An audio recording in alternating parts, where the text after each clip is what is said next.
So thank you again to Gaya for sending over this Himalayan rock salt. To give you an idea again, the box is very nice. This serves as a really nice gift box if you're buying this for a gift.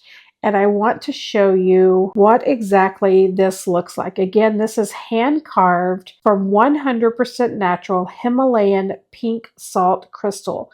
The warm amber glow creates a very calming atmosphere. It would be perfect for crystal lovers and collectors and just those that want a really nice, gentle, warm amber light at night and not a bright light. It also comes with 2 replacement bulbs.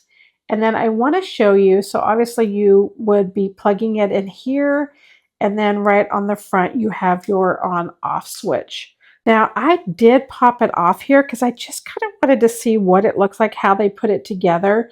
So if you look, they've carved out the center part, and that's what's going to allow your light to emit. So what you're going to do is you're going to screw in your light bulb here.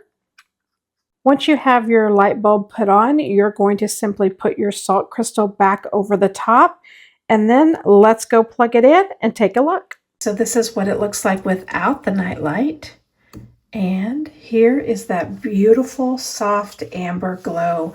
This is the type of light you want to greet you. I think it is a really good find and one that you will enjoy.